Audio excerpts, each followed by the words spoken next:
News Voice is the world's first mobile app that helps you track where your news is coming from. News Voice helps you track what corporate interests might be influencing the narratives in the news you read every day.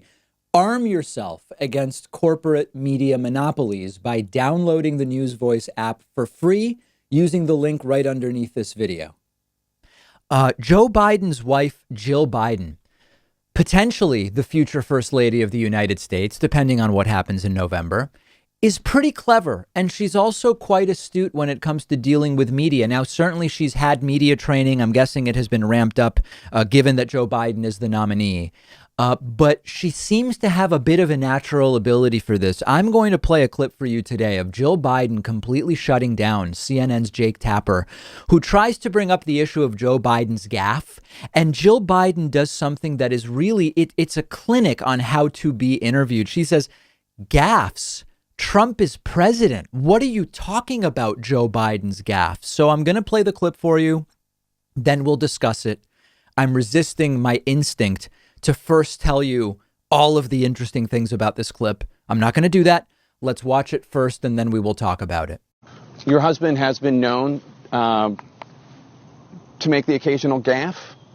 You can't even go there. You can, after Donald Trump, you Well, that's what I cannot want. even say the word I can't gaffe. even say the word gaffe. Nope. But you not Nope. Done. It's gone. the gaffe issue is over because Over. So over. So Jake Tapper doesn't even know how to respond. And what Jill Biden did here is super interesting, both from the perspective of the interviewer and the perspective of the interviewee. Now, I've been on both sides of this. I've been the interviewer asking questions of a guest that the guest may not want to answer. I've also been a guest being asked questions that I either, it's not typically that I don't want to answer them, but that I either find boring or lame or distracting or improperly framed questions. So I've been on both sides of this. Jill Biden has handled this perfectly in that she resisted opening up the can of worms. She reframed, as we talk about it in a moment, you'll see what I mean. And she did it in a charming and friendly way without attacking the interviewer and without making it awkward, but simultaneously reminding the audience of how absurd it is to talk about Joe Biden's gaffes when the president is Donald Trump. There are two other ways that she could have done this based on the typical media training and preparation. So one thing that Jill Biden could have done, and she didn't do it, one thing she could have done is to do a typical standard reframe and pivot. Okay, so that would be something like acknowledging Biden's gaffes, but pivoting to issues, which would start with some kind of mild acknowledgement. It might be, what about the gaffes? You know, my husband, he says what's on his mind. He's passionate, and sometimes things come out in a way that he would redo if given the chance. But what this election is really about is the future of this country and healthcare and coronavirus. So I'm sure if you've watched any interviews in your life, you've heard people respond that way when interviewed. And the downside of it is it does feel like not answering the question because it's not really answering the question. So she didn't do that. The other way Jill Biden could have responded would have been to sort of more forcefully and noticeably refuse to answer. And that often looks very bad, right? So I'm not here to talk about that, or this is an election about issues, not about gaffes, or no comment, right? I mean, that's really, really bad.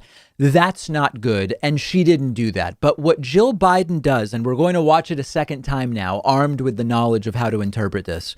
What Jill Biden does is to essentially make it a big joke while being friendly and reminding people that Biden's gaffes are nothing compared to Trump's years of insults and attacks and mocking a disabled reporter, using racist and xenophobic terms, suggesting people inject bleach, and on and on and on.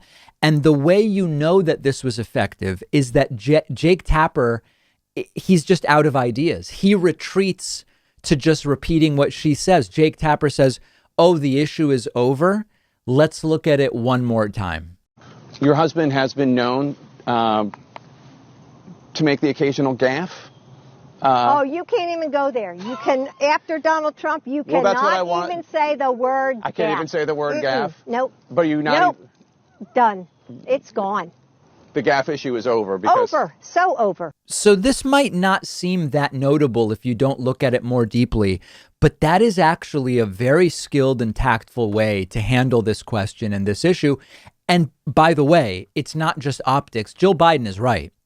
Sure, Joe Biden has been gaffe prone over the years.